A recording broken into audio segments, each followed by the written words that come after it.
I duration.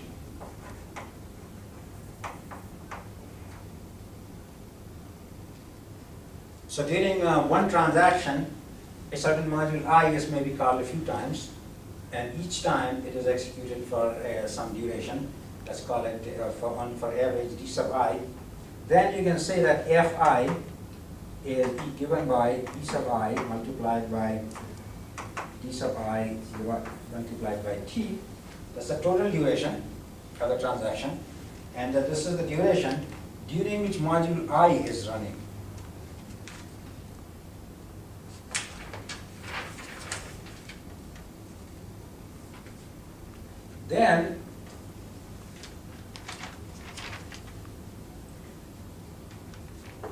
Then we can rewrite this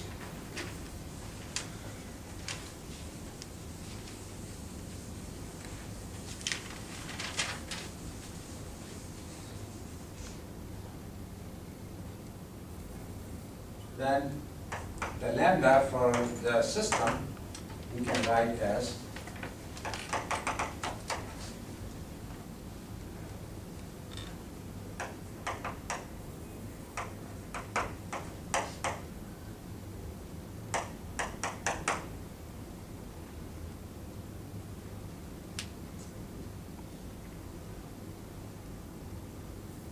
and the transaction reliability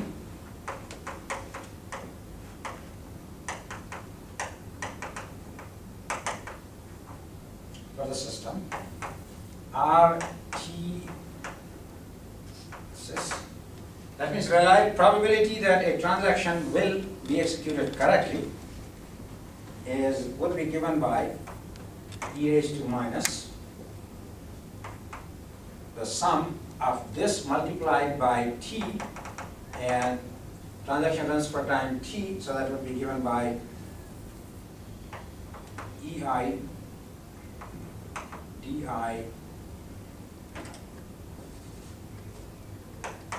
lambda sub I equal to 1 to n.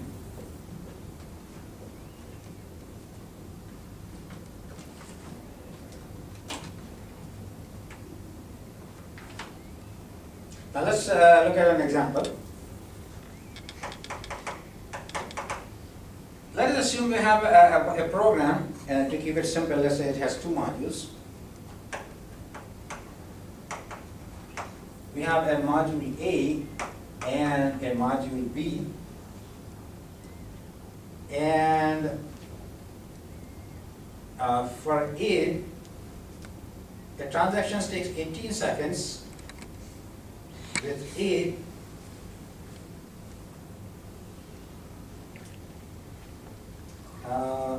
okay, so here we have a transaction which takes 18 seconds,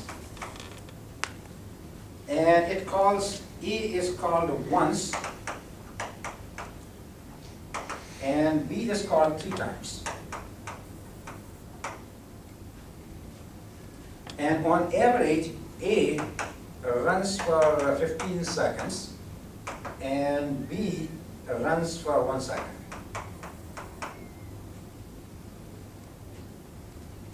And A has a failure rate that is 0.01 per second, and lambda B has a failure rate which is 0.005 per second.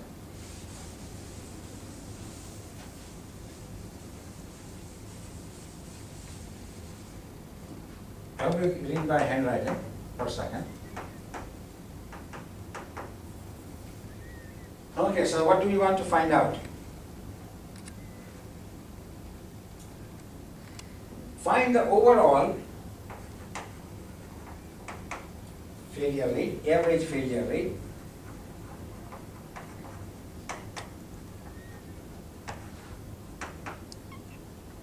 and find out the transaction reliability.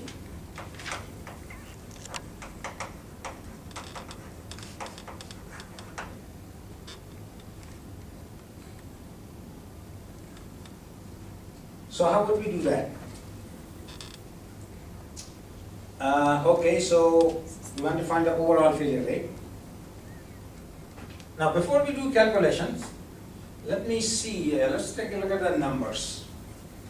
A takes 15 seconds and it is called one time. B takes 3 seconds. So can you guess, is the answer going to be close to A or is it going to be close to B? A. Why? It's run for 15 Executes seconds. most of the times, like. And B runs for 3 seconds. So you're suspecting that the result is going to be sort of close to for A, right? And that sounds reasonable, but let us plug in the numbers and let's see what we get. So for A, we have, okay, overall failure rate is equal to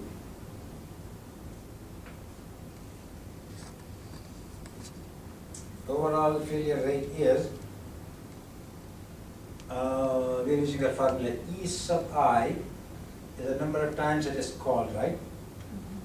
So for A, that is 1 multiplied by runs for 15 seconds multiplied by the failure rate is, or maybe I should do this, 0.01. Okay, so that's for A. And for B, it is 3 multiplied by 1 multiplied by 0.005. Okay, we got that. Divided by 18. And then we divide the whole thing by 18. And the answer is 0.0091 per second. And that you can see is rather close to A, as we were thinking, right? And then the transaction reliability. So our sys, and that is equal to basically e raised to minus 0.0091 multiplied by 18. And that is equal to 0.848. So there's 84% probability that your transaction will run correctly.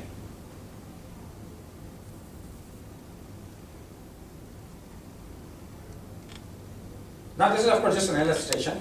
Normally of course you will want your transaction, this is the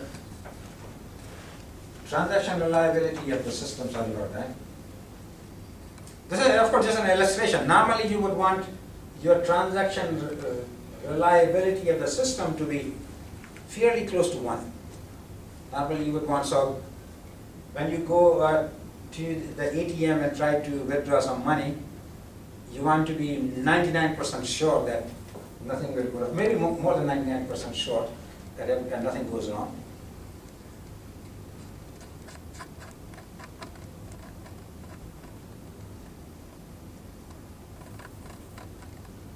Okay. Any questions or comments? Okay, now let's look at another question, which is, okay. Now, we were assuming that modules run one after the other, so it's a sequential execution. Now, in some cases, you have a process and parts of the process are running in parallel. So you have some piece of software running here, another piece of the software running here, and they're running at the same time. And in that case, if you have concurrent execution, then all of them must run correctly for the system to run. So basically, now your system involves a number of concurrently executing pieces. So let's look at that. case. And let's calculate the system reliability, considering the software reliability in that case.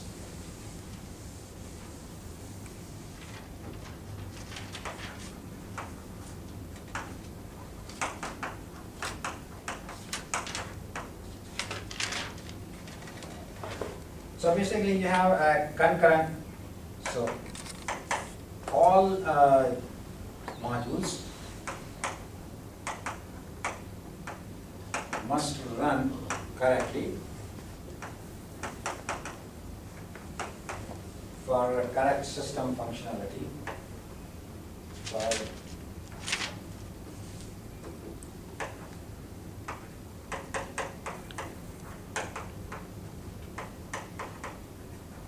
I've noticed that so far we have assumed that there is no redundancy in software. So what happens when there's redundancy in software? We are going to come to that question later. So right now there is no redundancy. So let us assume you have J concurrently executing modules.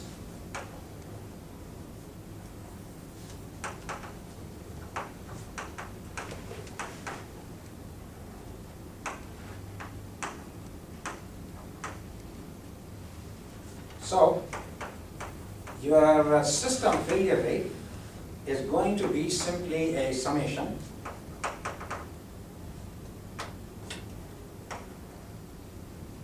of all individual failure rates. Notice it's not a weighted sum, because if any of them fail, your system fails. It's because they're running all in parallel, right? Okay, so that's about concurrent execution. And now let us come to n-version software. In some situations, people have people have used what they call n-version programming.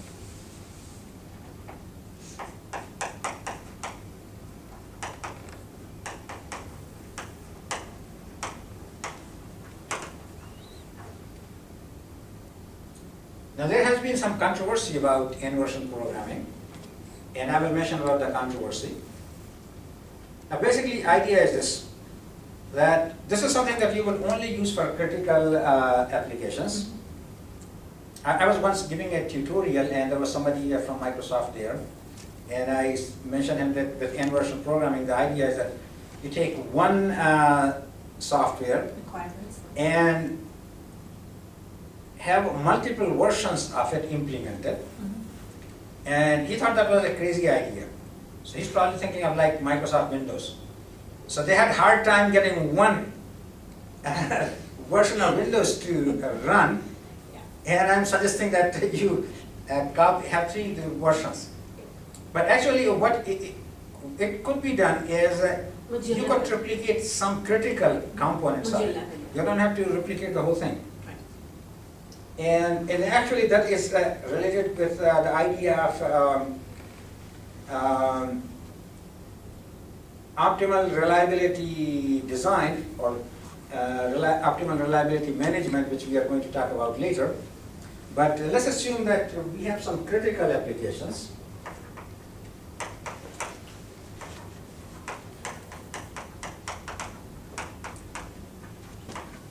Like avionics, like space or defense, and each version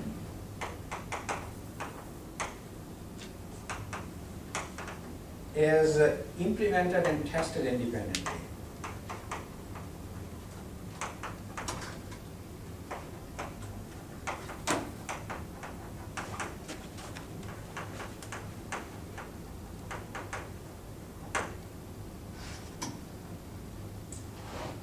And so basically a common implementation is that typically people don't go beyond the TMR, because your cost is already more than triple, because you have three versions, and besides you have a little bit of overhead by building in the voting mechanism.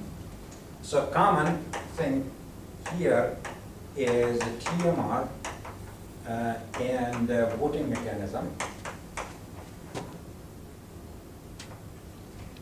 So again, for TMR, as you know, this is your